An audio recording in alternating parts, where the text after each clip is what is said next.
Est-ce que le plus grand mystère de l'être humain est sa capacité à aimer malgré la certitude de la perte ? Regardez cette image un instant.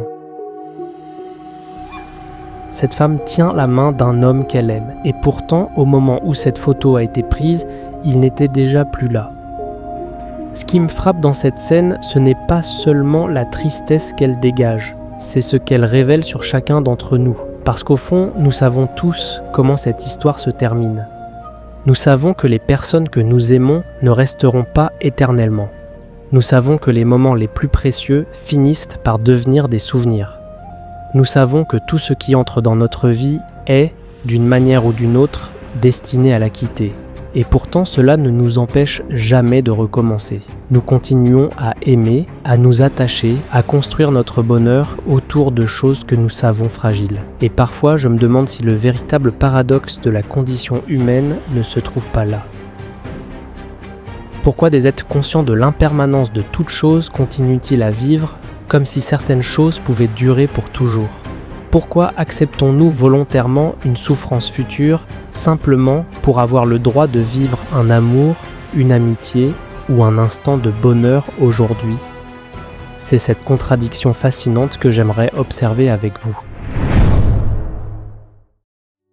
Lorsque nous aimons quelqu'un, il se produit quelque chose d'étrange. Nous ne partageons pas seulement du temps avec cette personne. Peu à peu, nous lui confions une partie de notre équilibre. Sa présence devient une habitude. Sa voix devient un repère. Ses réactions influencent nos journées plus que nous ne voulons l'admettre.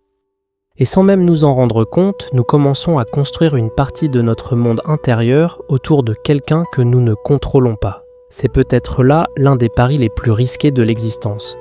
Car chaque attachement est une forme d'investissement dans quelque chose de fondamentalement fragile.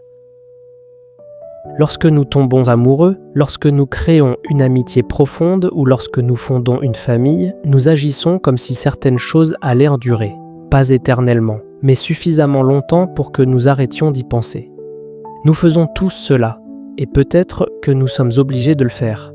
L'écrivain Marcel Proust observait que nous ne connaissons jamais réellement les autres. Nous les portons en nous. Nous construisons une image d'eux qui finit par habiter notre propre esprit. Avec le temps, cette présence devient si familière qu'elle cesse de nous paraître extraordinaire. Nous oublions qu'elle est provisoire. Nous oublions qu'elle nous est seulement prêtée. C'est cette fragilité que le philosophe stoïcien Sénèque explore dans sa Consolation à Marcia. Marcia est une mère brisée qui pleure la perte de son fils depuis des années. Sénèque ne cherche pas à atténuer sa peine avec des mots creux. Il s'assoit à ses côtés et lui écrit simplement « Tu as perdu ton fils, c'est-à-dire que tu as rendu ce qui t'avait été prêté. Tout ce qui nous entoure n'est qu'un ameublement d'emprunt. » Une phrase brutale, et pourtant difficile à réfuter, car lorsqu'on y réfléchit, rien de ce qui nous entoure ne nous appartient réellement. Ni les lieux que nous aimons, ni les moments que nous voudrions retenir, ni même les personnes qui occupent la plus grande place dans notre cœur. Tout est là. Puis tout s'en va.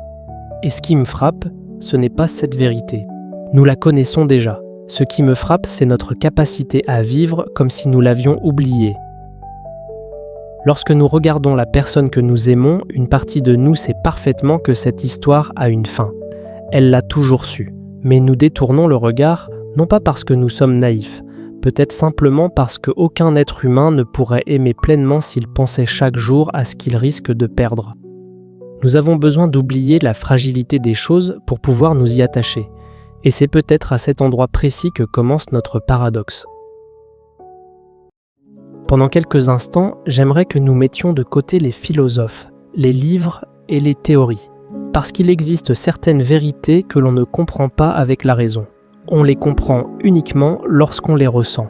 Alors faites une expérience avec moi. Pensez à une personne qui occupe une place importante dans votre vie. Pas forcément la personne que vous aimez le plus, simplement quelqu'un dont la présence est devenue si familière que vous ne la remarquez presque plus. Peut-être votre partenaire, peut-être un parent, peut-être un ami, peut-être même quelqu'un à qui vous n'avez jamais vraiment dit à quel point sa présence comptait pour vous. Maintenant, imaginez quelque chose de très simple. Demain matin, vous vous réveillez. Le monde est exactement le même. Les rues sont toujours là. Le soleil se lève comme d'habitude. Les gens partent travailler. Les notifications continuent d'apparaître sur les téléphones. Rien ne semble avoir changé. À une exception près. Cette personne n'est plus dans votre vie. Pour une raison ou pour une autre, vos chemins se sont définitivement séparés. Pas pour quelques jours, pas pour quelques semaines. Pour toujours. Prenez un instant pour observer ce que vous ressentez.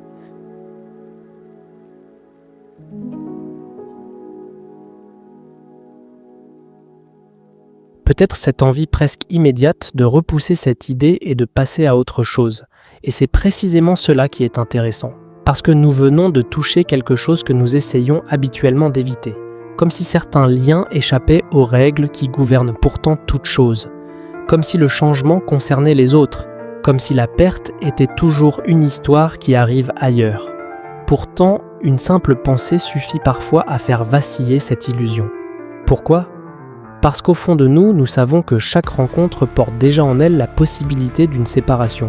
Et malgré cela, nous continuons.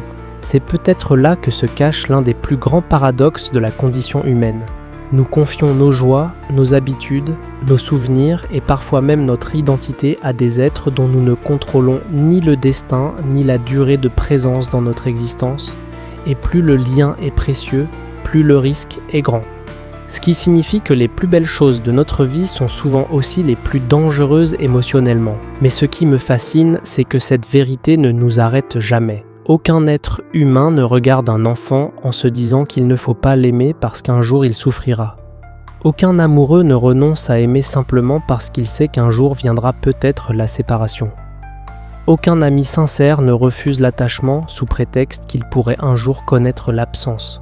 Comme si, au fond, une partie de nous avait déjà décidé que certaines choses méritaient d'être vécues, même lorsqu'elles ne sont pas faites pour durer. Alors pourquoi acceptons-nous ce risque ? Pourquoi continuons-nous à ouvrir notre vie à des personnes dont nous savons qu'elles pourront un jour partir ? Cette question a obsédé les philosophes depuis des siècles. Parmi eux, Arthur Schopenhauer proposait une réponse particulièrement dérangeante. Selon lui, une grande partie de notre existence est gouvernée par une fuite permanente. Nous passons notre temps à courir après quelque chose, une relation, un projet, une réussite, une distraction. Et lorsque tout s'arrête enfin, lorsqu'il n'y a plus rien à poursuivre, nous nous retrouvons face à quelque chose de beaucoup plus difficile à supporter. Nous-mêmes.